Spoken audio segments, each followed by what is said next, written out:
Ooh, you'll soon be able to play Nintendo 64 games on your Switch. It is so easy to see the amount of fan service that they presented with this package. And what's this? It's a tag team. They're also bringing Genesis games to the Switch as well. Of course, Ristar, Sonic 2, Eco the Dolphin, and Dr. Robotnik's Mean Bean Machine are some of the games you expect to see in this library, and you'll even have the opportunity via a paywall, your subscription, your extended subscription that you also have to pay a surcharge for, to buy some basic wireless controllers from Nintendo in the form of a Nintendo 64 controller and Sega Genesis controller. I love this line right here as well. Get access to even more benefits. They're making it seem like there is no caveat whatsoever. Alright, before I get into the meat and potatoes of this, I know there's going to be that obligatory comment that someone makes, and it goes a little something like this: but Microsoft and Sony do it too. I never said they didn't. This video is focusing on the bandwagoner that Nintendo is for doing the exact same thing, which doesn't make them better and clear them of any criticism. So there's that. Now, when it comes to paid online services, I've never been a fan of it. You pay an ISP for an online service, especially when you consider Nintendo's shitty peer-to-peer servers. I get that most games use their peer-to-peer service for a reason, and that dedicated servers aren't the be-all end-all solution. Their peer-to-peer servers netcode is still shitty, and they expect people to pay for that. Gee, it's no wonder Nintendo's online services were once free. Let's start with what is arguably the dumbest aspect of it as far as special offers are concerned. Oh look, more basic wireless controllers Nintendo is offering you, except they're behind a paywall. This is easily the dumbest aspect of Nintendo's paid online service. It's funny when you realize the fact that Nintendo loves to play pretend when it comes to the reality that there are so many better third-party options out there, including Power A's options that they are partnered with. And of course, they love to think that they actually put thought into selling you special offers behind a paywall. So there's that as far as those special offers they're talking about. There's also shit like this, but this just further cements my point about locking shit behind a paywall of this caliber. Of course, there's nothing to talk about concerning the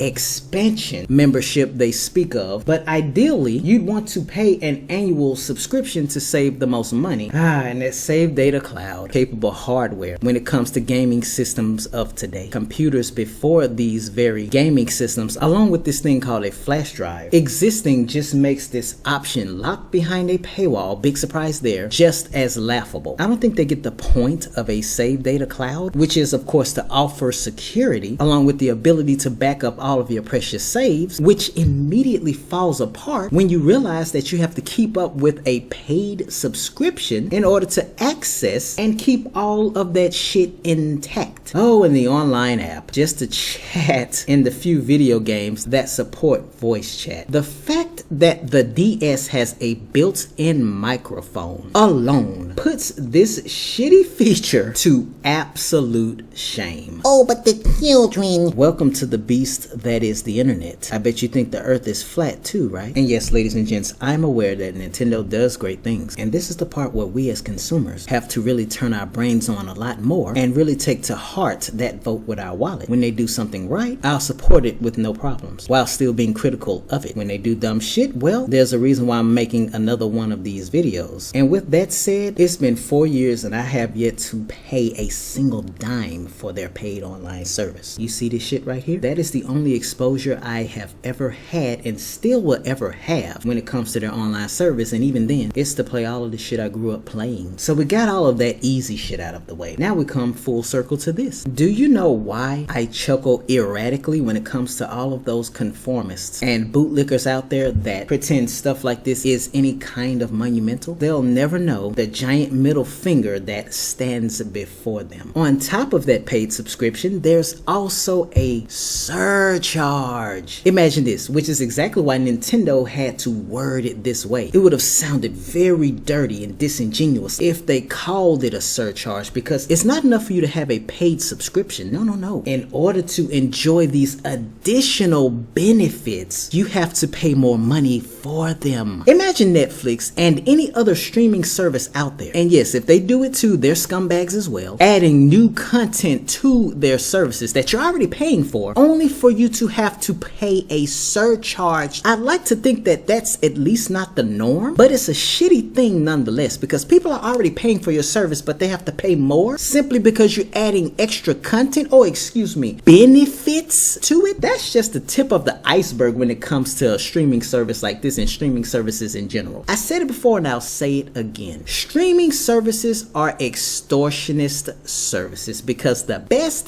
thing about them is the worst thing about them. You own absolutely nothing for the subscription, monthly, quarterly, annually, that you are paying for those services. People would rather rent than own something, especially when it's a lot of legacy software that you most likely grew up playing and owning many times. That leads me to my next point. The treatment of legacy software is so fucking criminal. If Nintendo was actually brought up on charges for shit like this, any of these corporations that pull shit like this, I wouldn't be shocked and I'd actually manage a smile. What's one of the things that makes Nintendo so vaginal when it comes to legacy software? Third-party emulation. Don't even mention a fucking dolphin around any Nintendo representative. Don't attach any old Super Smash Bros. Games to that package as well. It's amazing how they throw such a fit when someone else takes their IP and does things with it that they'll never do, which most of the time is them doing it properly and better than Nintendo ever will, but yet they treat their legacy software as something that they can use, abuse, and ultimately disrespect to their gain. I get it, this is business 101. You have to make some kind of profit, but the way they're doing it is scummy. But they have to maximize profit because of course it makes sense, business sense, for them to have you rent said content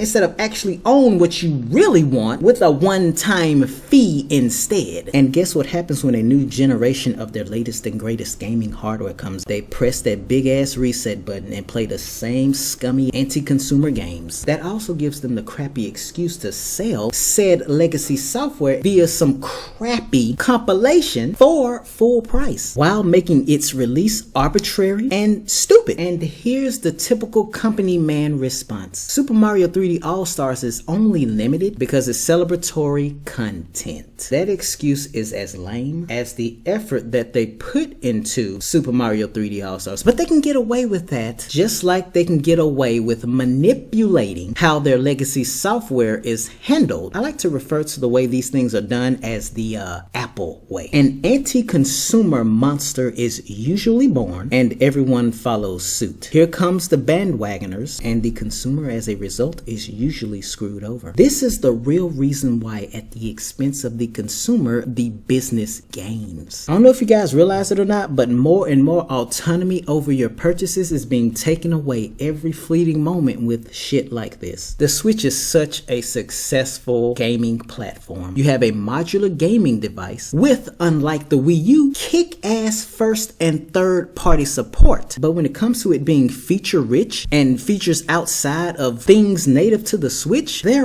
next to none existent. But hey, the Switch is selling like hotcakes. There's totally nothing going on beneath the surface. Our aim is to provide consumers with a variety of ways to play and the ability to use the system in a more convenient way. There are too many paywalls, surcharges attached to those paywalls, and prehistoric things going on with Nintendo's paid online service for me to believe any of that. Guys, remember the time the Wii Shop channel existed in its glory? Remember this thing called a virtual console service? Of course they had to take that away. It's not good business. They have to maximize profit. Oh shit! NES, Super NES, Game Boy, Game Boy Color, Nintendo 64, Game Boy Advance, DS, Sega's Master System, the Sega Genesis, the TurboGrafx 16, the Neo Geo. It is amazing that the virtual console service offers the exact same things that Nintendo's paid online service is struggling to stream to you, to allow you to rent. And even then, you could claim ownership to all of this legacy software. Oh, you were born yesterday? Well, congratulations. Your more than capable Switch is finally about to grace your presence with Nintendo 64 titles again.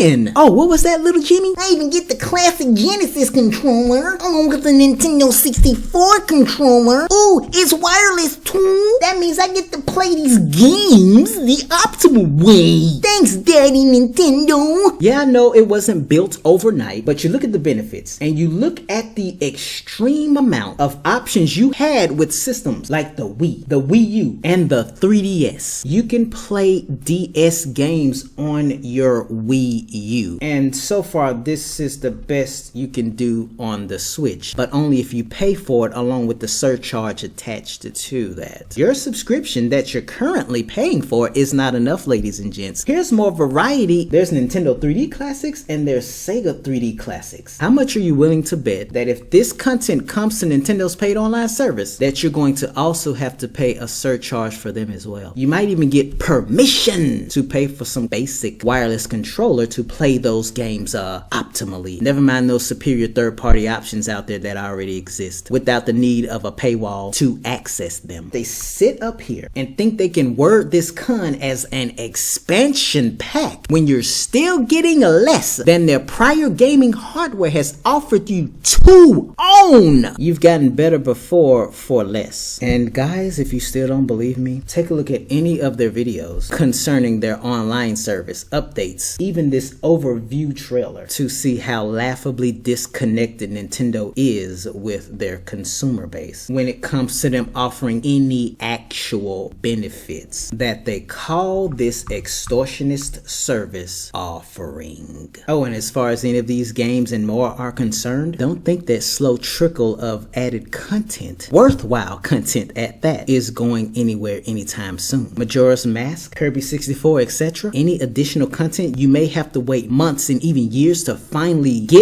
stream will not reflect that surcharge you will have to pay on top of the membership you're already paying. Well played, Nintendo.